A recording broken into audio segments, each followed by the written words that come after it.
All right. You know what? I'm going to say that if you haven't had this crew of independent analysts at your event, is it really an event? We are our schedules have been uh, chocked full of events later. We were just talking about this in the green room that there are so many events going on. There's so much travel, and we are going to try and cover as many of those events that's relevant to our audiences, our collective audiences, over the next few weeks as possible. So we have some great content scheduled. We have Maribel, Tim, Larry, welcome back to. I think we're going to do this often enough that we probably need to name it. Any suggestions? Tech talk time. I don't know. We'll think about this, We'll right? work on that. Yeah. We'll come up with something. So, as we're thinking about names, let's talk about the big conference from this past week. There was a lot going on from Nutanix Next to Tim, you went to Informatica World. There was just a ton of conferences. But I think the biggest of the conferences were, at least from a company perspective, was IBM Think. IBM, the cloud and AI company. I think I was there, and I want to say IBM, the AI, and some other stuff company. It was mainly about AI. We'll get into all of the things that I'm excited about, some of the things that you folks witness from afar, and I'll try and fill some gaps on where we're at. But let's take a high level tour of the conference and what you folks thought. Let's start with Larry. You're the most. You seem like the most energetic right now. You're fresh off a trip from India, and you're bright and bushy tail. What did you think of the announcements? What stuck out to you? What fell short? Yeah, see, I look at IBM as one of the leaders in AI back in 2008, 2009, when they beat the Jeopardy champion. What IBM missed doing at that time was monetizing it in a fruitful way that the company can actually make a difference. And they tried. They tried in healthcare, they purchased healthcare companies and sold it off. But what I found here coming in, they're going after being an arms dealer for companies wanting to put their own models and provide the resources to train models. What's the next? What's the next data? What's the next governance? Those three fill in the need for companies saying, I'm not going to depend on a public model and I'm going to do my own thing. We are seeing that in law firms. I mean, I don't know if you have heard of Harvey and Harvey AI that have very specific models they're building for different law firms, being used very large, got a huge amount of funding. So that vertical level of ability to train models and do something that is governed, IBM is going to be a good steward to help a company on that path. The other thing that IBM has, which is now being promoted more and more, is IBM Consulting that can come and take all this technology and make it relevant for companies. Having said that, they have a partnership with NVIDIA, that they're going to start bringing in that you can train your models in. So those are all the good things from IBM that I heard. What I don't see is there are going to be startups that want to build on AI, and will those startups build on IBM? And you guys can correct, or Keith, you have been there. Why would a startup use IBM to build something? And will IBM be able to support a startup that is spending maybe only $100 to train a model on some other platform? And will IBM even have the interest in going after those startups who's starting at that amount of spend and come in there? So for a large company needing advice, all the tools to go to the AI model when every company is saying I'm either in a wait or see and I'm, maybe kicking the tires.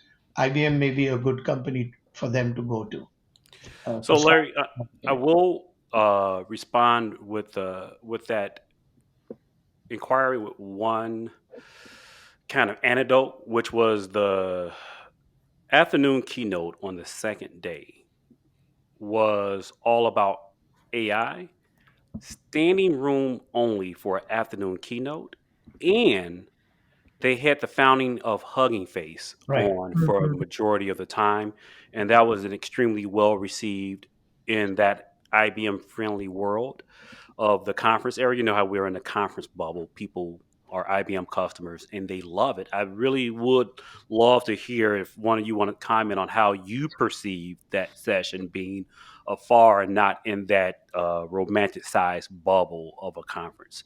Yeah. Yeah. Actually, it's Yeah, fun. Maribel, let's hear from That's you. yeah. Just quick. That's the only one I actually listened to from the theme.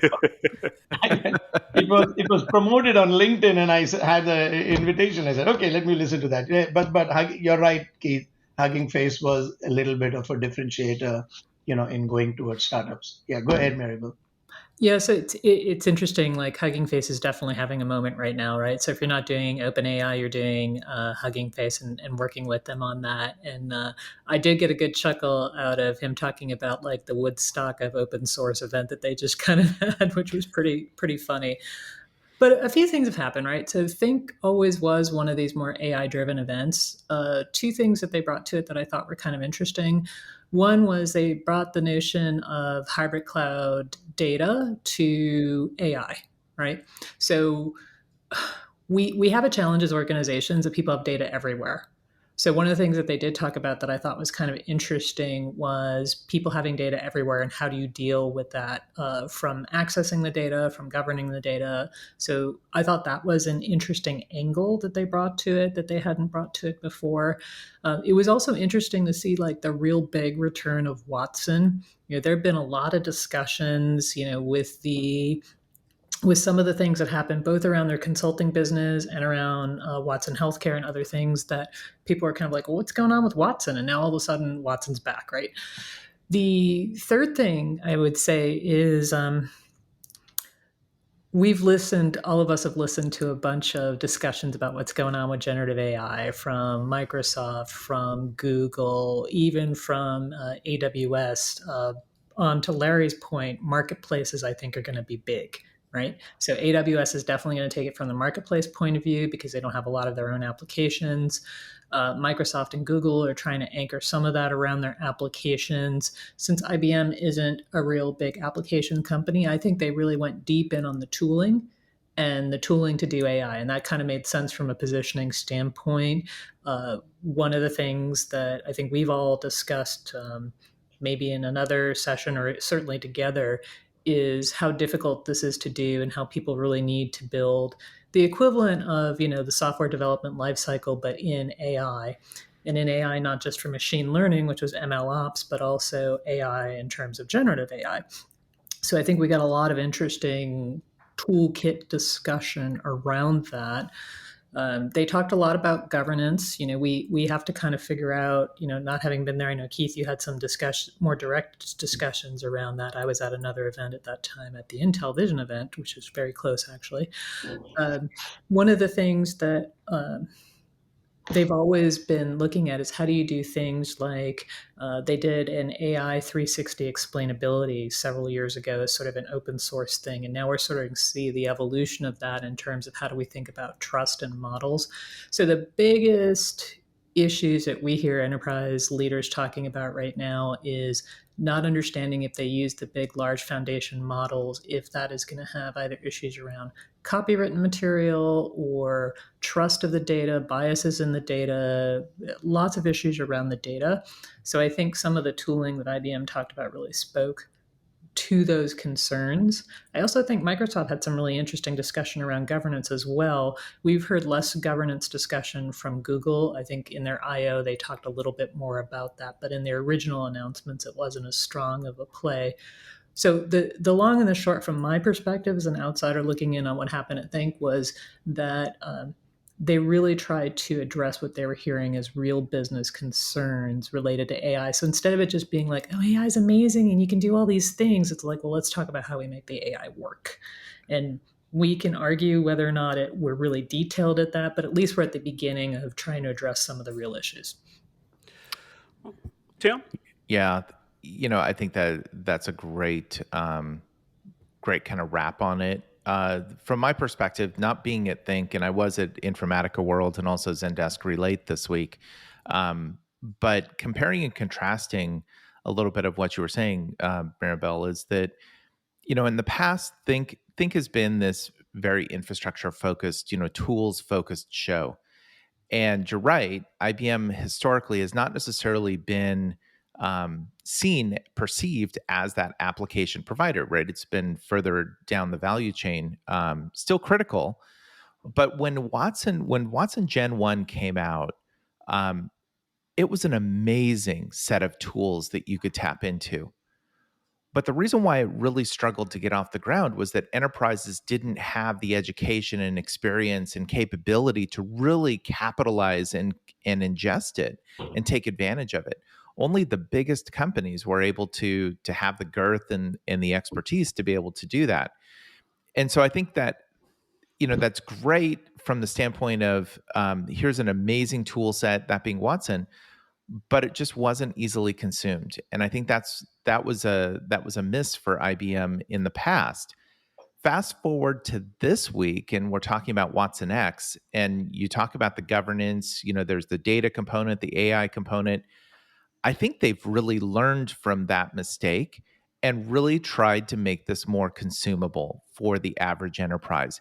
And to me, that's a huge, huge plus for IBM. IBM has always had to think about how do we get beyond our base? How do we bring in more customers into the fold than just the existing IBM base of customers? And I think when you start to take something as sophisticated and rich as Watson and you start to break it up into components that are more easily digestible by an enterprise, especially in this day and age where there are a number of tools out there that are looking to do this. Um, it's it's really kind of a plus for IBM because they have that expertise. They've been down this path for some period of time, more so than their competitors, and they can bring that to the table for the average enterprise to be able to consume.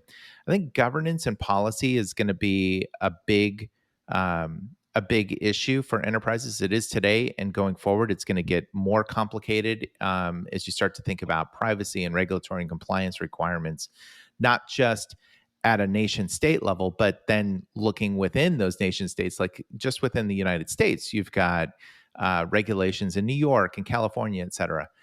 And so being able to automate that around the data and a acceptable use of data is going to be incredibly important. And Informatica really kind of jumped on this because they're all about data. That is their thing. But we also have to look at how does this kind of start to move up the value chain so that the average person can start to use it and it's not just this super high tech sophisticated tool that only the most sophisticated customers can use. I think IBM's made a great step in the right direction. I'll be really interested to see kind of how this plays out, and especially as you were saying about hybrid cloud, how does that kind of layer in with this as we go forward? Yeah, so I am. I'm gonna if you work from IBM and you're in the analyst session about hybrid cloud, and I stood up and asked the question. You know, I'm gonna borrow a little bit of my spiel when I ask my question, which is IBM, the hybrid cloud and AI company. It's kind of like when I'm listening to my friends, the Cube, and they say the leader in uh, coverage. I think we'll challenge them on that in a little bit, though. But I think one of the things that I found very interesting about the conference overall, there was very little hybrid cloud conversation directly that did not include AI. This was a AI conference. Make no mistake about it. IBM is betting heavily on it, while Arvind, the CEO of IBM, by the way, take there was a outstanding AMA with him for analysts from start to finish. There was no opening comments. It was just questions from analysts, and it is by far one of the best AMAs I've had with a CEO of a major tech company. But I digress. Again, this was a conference that was about. Uh, this was a conference that was about AI and how AI will impact the hybrid infrastructure. This was my first combined IBM and Red Hat event, so I didn't know what to expect overall. And I was fairly disappointed in the level of conversation around hybrid cloud. I've been covering IBM for almost a year now. It's a well kept secret. Their hybrid cloud solution is a well kept secret. So much so that one of the most interesting parts of their portfolio is this IBM Cloud satellite offering. Think of Azure Stack or Outpost or Anthos. It is their competitive offering to those solutions. And it on paper may be the best solution out there for most use cases. If you can think about taking an AWS control plane and putting it in Google Cloud or Azure or in your data center without buying hardware, this is what this is. You can take IBM's cloud and run it in your infrastructure, whether that infrastructure is another public cloud provider, a colo, or your private infrastructure, is you're able to do that. And I asked them the big question, which was, well, what's the minimum commitment and what's the stand up time? If you're standing up in another cloud, the speed at which you can get your Terraform to run is how long it takes to bring up the service. And then once you bring it back down, you stop being billed for it. It's truly a cloud solution. That's if IBM Cloud itself has all of the services that you want for it. So overall, it was a great show. I ran into business users, not just technologists. I think I sat at a table with a woman. I told her that I was a infrastructure professional, and she was, "Oh, you build manufacturing tools?" I'm like, "Oh, no, no, no, no, no, no, not that kind of infrastructure person. I am an IT infrastructure person." And she didn't even know what that meant. So that was a great indicator that they had uh, the right audience there to talk about the outcomes associated. Now, I think I want to open this up for general conversation, and we just talk about questions you may have for me around whether it's Watson X. I know what the X stands for, and any of the AI announcements, etc. I, while not a data or AI guy, absorbed way more about AI foundational models versus LLMs versus spatial geo models, etc. I am now a AI expert or talking head expert at least. I love it. So, one of the things that I think is kind of interesting that I think Larry alluded to in his opening remarks um, is this concept of we've got the big foundational models that we talk about, like the GPT 3, 4, uh, but there's also other models, and IBM has actually been it talked about its data cards and the whole pipeline of doing things. And I'm just wondering, did you get a sense that they were really you know pushing some of their models for the enterprise to pick up? No, I think they really highlighted. If I hear the term hugging face one more time, I will like go hug Just the someone phrase. because they really wanted to drive home whether you're buying a model from IBM, building a model, or bringing a model. they want to be your home for uh, either training or using inference on that model. They want to be as hybrid as possible. So much so that you look at Watson X AI. That is where you bring those other models from to adopt. I think what they wanted to drive home is that the best, that better together story. When you use an all IBM solution, you're going to get the breadth of Watson.ai, Watson.data, Watson X.ai, Watson X.data, and Watson X.governance. You get the best of all worlds, but any one of those portions of the platform can be separated out, used as standalone. You don't have to have an all IBM solution. See, this is what I think is really different between some of the positioning that we've heard from, say, Microsoft and Google, where they talk about a lot about, what they're creating from a model perspective and what developers could have access to and what types of intelligence will be available. So it's actually interesting. And it's also I think Amazon also has a very different take on it. So this is really an interesting time in AI to see how each of the different hyperscalers are trying to play to one of their strengths and see, what they can push forward with their customer base. Yeah, one of the things that kind of stuck out in my head is when you talk about hybrid cloud and you think about it from a customer standpoint for a minute, there are a number of companies that are touting they have the best hybrid cloud solution on the market, right? So now IBM's there. We could say the same about HPE. HPE's been talking about hybrid cloud for some period of time. They've even been talking about AI. I think it's a different data set that they're looking at versus what we're talking about here. But then you look at the hyperscalers, the Google, Microsoft, Amazon, um, and they all have the infrastructure piece of it. But Keith, one of the pieces that stood out here for coming out of Think was the AI pieces sat on top of it for these other companies, but it seems like there's more of an integration between those two conversations coming out of IBM more so than some of the other alternatives. Is that part of what you were taking away on the ground?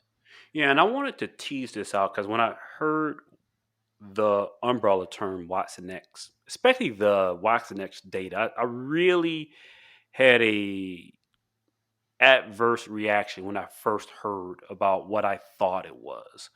Watson X data. When they introduced it at the keynote stage, they introduced it as a open data store for data. And I'm thinking, oh, as an IT infrastructure person, that's exactly what I needed. Is yet another data store to solve my data store sprawl issue. A Exactly what data I was store for a asking for. data store. Yeah, data store for my data store. And They call that metadata, by the way. that's My very time bad. is done here. So Ba-dum-bum. what what IBM took pains in doing, and when I went and talked to their chief scientist around AI and the owner of the Watson X brand. Watson X, the X stands for scale. So Watson times whatever the thing you're going to do. .ai, which is the models, etc. .data, which is the data lake, and then governance, which is the governance around the data itself. Each one of these components, whether how you consume it ultimately with .ai and OpenShift, is something that you don't need to start with IBM to get the advantage of, which I thought was really, really smart. The other smart thing is that uh, uh, they're deprecating the Watson Studio, which, to your point, Tim, was the big learning curve, and Watson.ai is replacing that. So they're resetting this. Well, that's idea that using Watson is hard or Watson X is hard. They're focusing on a single way to do this across platforms, whatever you choose from the underlay. And I don't think Yeah. this is something that I've heard from other cloud providers, that you're able to separate their AI tooling from their infrastructure itself. So when you're looking at what AWS is doing, what Google is doing, it's a holistic story and not necessarily a story around Lego. Did One Go thing ahead. which I want to just bring up over here was IBM can learn internally of what they can do with AI and then start using it for providing value to customers. Because when you finally look at what are customers looking for from AI, they want to get productivity gains. When Arvind, about week or two ago, said we can not hire for 8K jobs or 8,000 jobs, it made some news and shook some things saying, hey, what are you going to lay off 8,000 people? And he said that we're going to lose people through attrition, but we're not going to replace them. And we are going to now be in a 27,000 or 30,000 organization, be able to eliminate 8K jobs over the next 3 to 5 years through attrition. Everybody missed that through attrition point and just said he's going to lay off 8,000 people and use it. But that's not the point. The point is now they're going to learn from internally what can they do for back office processes to automate that with AI and then make that available to customers that you can improve your productivity, especially a large amount of value that can be multiplied, just like you said, scale. When you think about a retail or a fast food company, now there are more people talking about fast food companies, replacing that drive-through with AI. That little bit of efficiency you gain can have a significant value on the bottom line. So I think that's something that IBM might be able to provide value in the future. I don't know what you guys think about Arvind's comments and whether that's something that can be used. So he expanded on those comments. Give credit where credit is due. Dan Newman followed up on this comment from Bloomberg during his Bloomberg interview, and Arvin gave us the rest of the line that Bloomberg left out. It's their discretion to leave it out or not, which is he believes that IBM will double in size as a direct result. So Yes. the jobs that are destroyed will be replaced with better jobs. There's a lot of just social and uh, politics around what that means, like what type of jobs they'll be replaced with, and who's has access to those jobs. But I think it is undeniable that when you increase productivity historically, you increase opportunity.